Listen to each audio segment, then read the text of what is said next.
Are pronouncing ఈ విషయంలో? నమస్కారం ఋషి గారు, మీకు అలాగే ప్యానల్లో ఉన్న వాళ్ళందరికీ కూడా నమస్కారం అండి, శుభోదయం. అదే ఋషి గారు, ఒకటైతే ఆ చట్టం ముందు అందరూ సమానులే అని ఒకటి మనం రాజ్యాంగంలో చదువుకొని ఉన్నాం, ఆర్టికల్ 14 కింద. బట్ మన భారతదేశంలో కానీ లేదా మన రాష్ట్రంలో కానీ చట్టం ముందు అందరూ సమానమేనా కాదా అన్న డౌట్స్ మనకి చాలా సార్లు వస్తూ అవును. ఉంటాయి. అంటే అధికారంలో ఉన్న పార్టీ వారు చేస్తే ఒక విధంగాను, ప్రతిపక్షంలో ఉన్న వారు చేస్తే ఇంకో విధంగాను జరుగుతుంది, సర్వసాధారణంగా జరుగుతూ ఉన్నది. కాకపోతే ఏదైతే ఇప్పుడు ప్రభుత్వం తీసుకున్న డెసిషన్ ఏదైతే ఉన్నదో, తన పార్టీ కార్యకర్తల విధంగా మాట్లాడినప్పుడు అనేది ముందుగా ఒక from the legal stand point నేను మాట్లాడగలిగితే మాత్రం ఖచ్చితంగా లీగల్ స్టాండ్ పాయింట్ నుంచి, ఎందుకంటే ఇందాక మీరు చెప్పినట్టు మిశ్రమ స్పందన ఉంది ఖచ్చితంగా. అయితే లీగల్ స్టాండ్ పాయింట్ నుంచి మాత్రం ఖచ్చితంగా నేను అభినందించాలనుకుంటున్నాను రాష్ట్ర ప్రభుత్వాన్ని. ఎందుకంటే బేసికల్లీ మన క్రైమ్ చేసే ప్రతి ఒక్కళ్ళకి, అంటే ఏదన్నా ఒక క్రిమినల్ యాక్ట్ చేసే ప్రతి ఒక్కళ్ళకి ఒక ప్రతిబంధకాన్ని క్రియేట్ చేయాలి. దాన్ని మనం డిటరెంట్ ప్రిన్సిపల్ అంటాం లీగల్ టర్మ్స్ లో. ఆ ప్రతిబంధకం క్రియేట్ చేయాలంటే కొంచెం స్ట్రింజెంట్ యాక్షన్స్ తీసుకోవాల్సిన పరిస్థితి ఉంటుంది, ఒకసారి మనకు నచ్చినా నచ్చకపోయినా. ఎందుకంటే లా అండ్ ఆర్డర్ అనేది స్టేట్ సబ్జెక్ట్.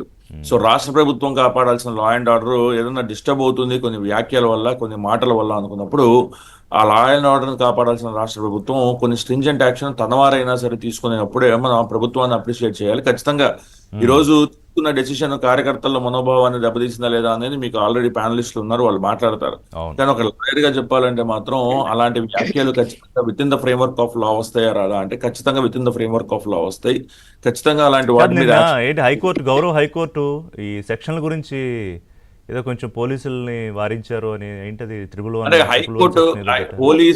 పోలీసుల్ని వారించడం ఆ హైకోర్టు సెక్షన్ల గురించి అనేది ఇప్పుడు కాదండి, అది ఎప్పుడూ జరుగుతూనే ఉంటుంది. ఓకే. అది కొన్నిసార్లు ఏంటంటే రాష్ట్ర ప్రభుత్వంలో ఉన్న పెద్దలు వీళ్ళందరూ సంబంధం లేకుండా కొన్నిసార్లు, అన్నిసార్లు నన్ను క్షమించాలి పోలీసు వారు కూడా, అదేలేండి. కొన్నిసార్లు పోలీసు కొంచెం ఆ, ఎక్కువ యాంగ్జైటీ చూపించి పెడుతూ ఉంటారు. ఓకే. ఓకే. కాకపోతే రాష్ట్ర ప్రభుత్వం ఈ సెక్షన్లు పెట్టమని రాష్ట్ర ప్రభుత్వం ఎవరికి చెప్పదు, ఎందుకు చెప్తుంది? వాళ్ళకి చెప్పదు. సో అందుకని కొంచెం వాళ్ళు అనవసరమైన సెక్షన్లు పెడుతుంటారు. అలాంటి సమయాల్లో పోలీసు వారికి వారించడం కూడా, ఎందుకంటే మనకి దట్ ఈస్ క్వైట్ కామన్ అయితే.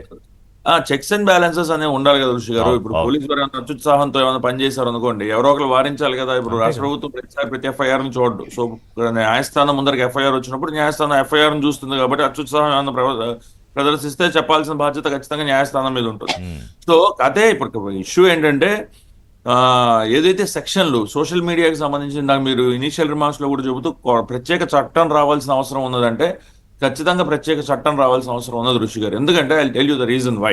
మ్మ్. సో ఇప్పుడు ఒకప్పుడు ఏంటంటే ఒక మెయిన్ స్ట్రీమ్ మీడియా ఉండేది. ఆ మెయిన్ స్ట్రీమ్ మీడియాకి లైక్ మీ ఇలాంటి మెయిన్ స్ట్రీమ్ మీడియాకి ప్రెస్ కౌన్సిల్ ఆఫ్ ఇండియానో లేదా ఇంకోటనో ఒక గవర్నింగ్ బాడీ ఉంటుంది. ఆ గవర్నింగ్ బాడీకి మనకి ఏమైనా ఇష్యూస్ ఉన్నప్పుడు దానికి పోయి చెప్పుకునే అవకాశం ఉంటుంది. Yeah. ఆ గవర్నింగ్ బాడీ ముందు ఇరుపక్ష వాదనలు వినే అవకాశం కూడా ఉంటుంది. అవును. కానీ సోషల్ మీడియాకి అలాంటి ప్లాట్ఫామ్ ఏమీ లేదు, అలాంటి ఒక ఎడ్యుడికేటింగ్ అథారిటీ ఏమీ లేదు. మరి అలాంటప్పుడు సోషల్ మీడియాలో చేసిన వ్యాఖ్యలకు కానీ ఎలా లైబుల్ చేయాలి, ఎలా అకౌంటబుల్ చేయాలి అంతే. ఒకళ్ళు మనం. ఇంతకు ముందు ఇండియన్ పీనల్ కోడ్ లో చాలా కొంచెం పలచనైన సెక్షన్లు ఉన్నాయి సోషల్ మీడియా సంబంధించి. అలాగే IT act, information technology act కి సంబంధించిన కూడా మరి అంత బలమైన స్ట్రింజెంట్ సెక్షన్స్ లేవు.